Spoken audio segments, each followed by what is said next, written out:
Fox, Skip Bayless, and others sued on 14 counts, including sexual battery. Oh man. The unfortunate part about this story is the lead in this story is supposed to be Skip Bayless and his, sexual harassment of a makeup artist or hairstylist, I'm sorry. But somehow the story became more about Joy Taylor and her her way of moving up the ladder in her career. But Skip Bayless, former undisputed host and First Take, has been accused of this. Not surprised, old white man with a lot of money in a environment like any corporate environment anyway is going to lead to people doing stuff like this. But the fact that Joy Taylor is the biggest story out of this and not Skip Bayless kind of shows what we consider normal and what we consider, what we really want to chastise. Mr. J, isn't that crazy? The media is gangster with the psychological warfare upon the minds of the people, American people specifically. Ain't that a blip regarding who became the headline? Yeah. Apparently, Skip Bayless offered a hairstylist $1.5 million for sex.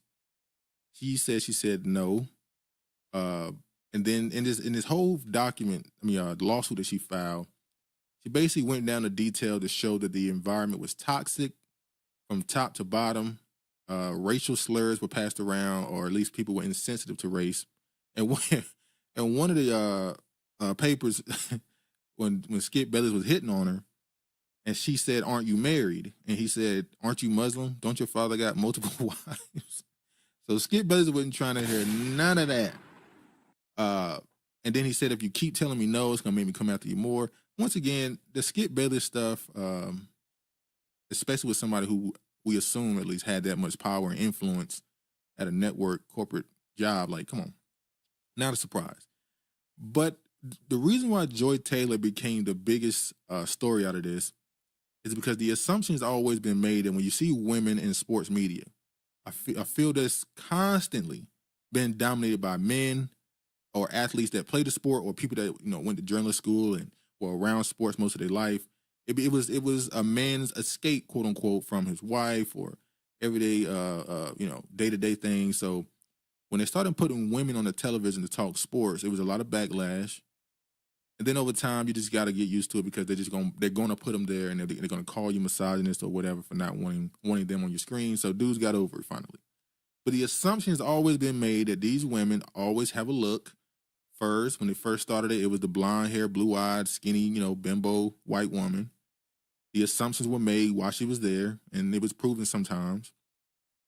Then, obviously, the last 10, 15 years or so, they've definitely infused a lot more black women in sports media with Carrie Champion and Jamel Hill and Joy Taylor, even though she's biracial. And then you got the Malika Andrews and all these other women. Taylor Rooks seemed to be one of the fastest growing stars in sports media. So Joy Taylor has become, and then you gotta remember, there's a culture war going on two levels. You have the gender wars going on, where there's this quote unquote matriarchal fight going on in this country, as some people believe. And then there's the culture war when it comes to the standard that they believe we should live by, whether it's the liberal or the conservative beliefs. And Trump obviously is the main focus of that on both ends. Trump causes the gender war argument, and he causes the political argument. Mr. J said, "Ain't no cat worth 1.5." Hey, I would agree with you, but to a person that got 100 million, to a person that got 50, 60 million, and let's not act like it ain't normal in some cases what they call sponsors.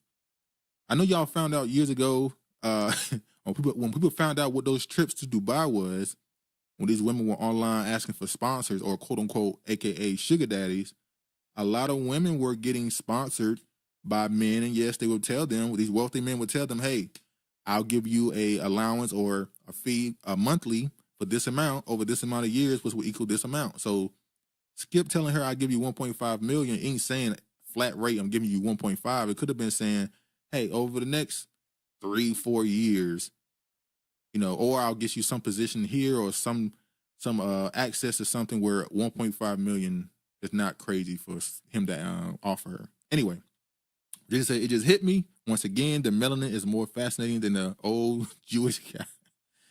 Actually, Skip Bayless turned her down in this alleged lawsuit by let me get her name. Hold on, let me get her name.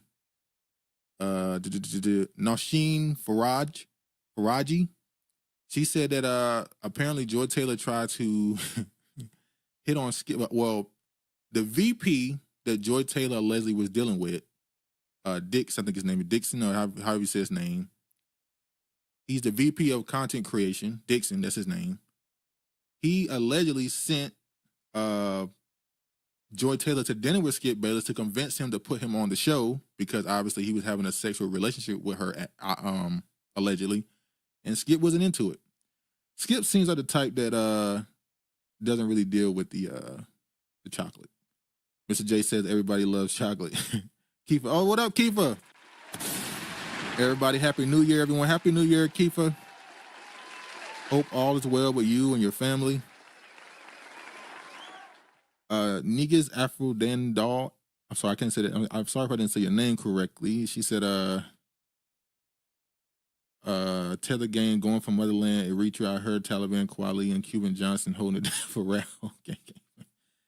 Only Akatas go to Dubai, and Stefan Don Blacks, who lack in self-respect, give tourist money to slave state. That's a damn lie. That's a damn lie. I've seen videos during a gender war on social media of South African, Nigerian, Ghanaian, Kenyan women all throughout, not just Dubai, Thailand, Australia. That's a damn lie. Mark, what up, Mark? What up, what up? Happy New Year.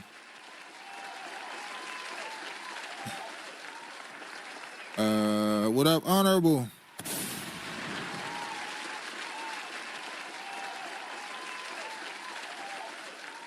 Margot said this topic deserves to have you ever been swallowed? Yeah, you're right. Hold on. Let me get that. Hold on. I'm slipping. You're right. I gotta get back used to this. Hold on. Which one I want to play? Let me play the original. I would have been. See, Joy. Swallowed up. Have you ever been swallowed up? Joy, as they said, was spreading the joy, and she was giving it to whoever wanted it. You know. It is what it is. But yeah, back to this. Joy Taylor became the lightning rod because of the culture war that is happening right now, unfortunately for her. And she is now the validation or the proof that people needed, that all these women in sports media are only getting where they are because of who they're laying down with. So, yeah, it ain't going nowhere for her. Her entire career is completely changed at this point. It'll never be the same, regardless if it's true or not, or proven false or whatever. She'll always be viewed a certain way. Even people next to her, because you got people like Taylor Rooks, who's catching shots just because she's been next to her, even though that podcast they started is over. It's just all a bad look all around. All right. Anyway, with the situation, Joy Taylor been called out for this, the alleged lawsuit against Skip Bayless. I saw Stephen A. Smith come out and defend them. Jason Whitlock came out and said, you know, he had to stay away from those big cans and peanut butter skin. And then you had, you know, people come at him and laugh him off because they said he had no chance to have anything to do with Joy Taylor. But when they was making those jokes against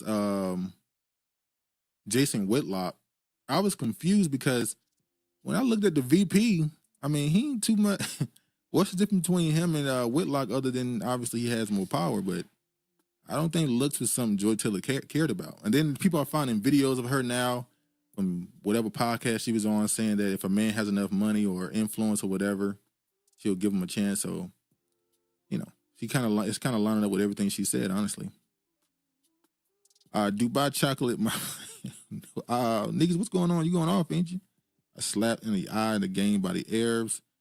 Ask Muslim European tellers in Dubai how many diapers did they clean off white retired Demetrius citizens to afford the Dubai trip. Margot said peanut butter chocolate. Nah, he was just talking peanut butter. Anonymous says the only difference is money. Exactly. I think Jason Whitlock, regardless what you think about him, You can tell he's an intelligent dude. He's witty. I'm pretty sure he's a good conversationalist. He probably could talk. And then he was somebody who was running a show. The show that she's on now, Speak, it used to be called Speak for Yourself. He used to run it with Marcellus Wiley. If he really, it seems like he was on the show. He probably didn't give her the energy. She found a new dude coming in with an Acho dude. And it was like, let me go ahead and lay the groundwork. And, you know, because I know they got him next up. He was somebody who's, the Acho dude who's backed by Oprah. He wrote the book. They're using him as their political side or whatever. Yeah, he could have talked to her and maybe, you know, convinced her. She asleep with Skip. Come on. Like, come on. Regina says, regarding Jason, his ignoramus attitude, I now realize it related to both his Christian and his conservative beliefs. He gives both a bad name. Jason Whitlock, unfortunately, is somebody who seemingly gained some level of faith, but as a black man, somehow it turned into Christian conservative nationalism. He didn't just become a person who found something to believe in to try and better himself. He turned into a nationalist. Like, I remember on his show, because I used to watch him a little bit, he brought a Caucasian and a black pastor on his show because he's a profession, he's the evangelical Christian. He brought a black and white pastor on his show and tried to use them to defend slave owners in America, because he was trying to be pro-America and Christian, which don't make sense. You're not supposed to be behind the flag of a country if you're so-called Christian. But anyway, Regina says, speaking of Ocho, did you guys see him singing on a video? It was like a nationalist type song, but he can actually sing. I don't know. I don't think I saw that video. Only videos I saw of him speaking very highly of Joy Taylor, and then he deleted one of the videos. But then that led to a whole conversation about, do you date your coworkers and all that other stuff. And I always say, in America, from the second you enter the school system, the whole purpose is to drive you to work in corporate America, to be a part of their system, to help keep it up.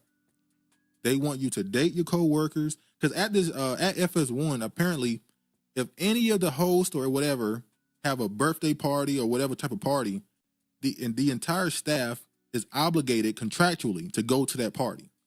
So FS1 wants their employees to constantly be congregated together at parties, off time, off work. They want y'all to be around each other. To me, because they want you to do stuff like this. Because if you have a reason to go to work other than just work, if you have a person at your job you're interested in, you're more likely to get up a little faster, you know, and walk a little quicker up the stairs. So it is what it is. Then said, Willie Brown still speaking highly of Kamala. In fact, stated, I love her.